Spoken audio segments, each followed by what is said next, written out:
Luto naman tayo ng beef with broccoli. And tinanggal ko na nga yung bulaklak dyan sa tangkay. Hinahit ko ng bulaklak. Tapos pati yung tangkay, huwag niyo pong itatapon. Pwede po yan isama sa pagluluto. Pinili ko nga lang dyan yung medyo malambot pa. Ayan, lagyan natin ng asin. Tapos lagyan natin ng tubig. Ibabad lang natin siya para matanggal yung mga insect or para disinfect. Gayat na nga ako dyan ng sibuyas at saka bawang. Tsaka yung karne dyan ay gayat na po yan. Lagyan lang tayo ng isang kalating kutsarang cassava flour. Isang kutsarang soy sauce. Tsaka Knorr seasoning o yung original. Naglagay din ako dyan ng Kikkoman sauce. Hanggang crispy lechon. Yan, hinalo ko nga. May kwento ng tradisyon.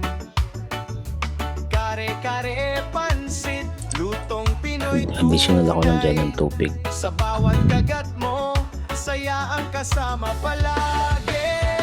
Udis-kusin, lutong Tapos lagay tayo ng isang kutsaritang paminta powder.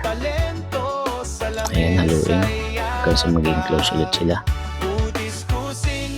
Pakulo naman tayo ng tubig. Lagyan natin ng mantika at asin. Antayin na kumulo. Pag kumulo, ilagay na natin yung nagayat nating gulay.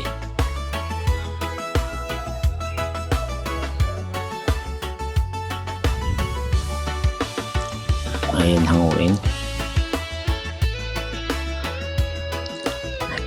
Mag-isa naman tayo. Nalagay ko na nga yung sibuyas at bawang din, pati na rin yung karin ng baka. Ayan, nagdag tayo ng tubig para lumambot, takpan. Ayan, medyo lambot na siya. Lagyan na natin yung gulay. Haluin. Ilagay na yung ating tinimplang sauce. Haluin hanggang sa maging close ulit sila. At ito na nga siya. Ready na to.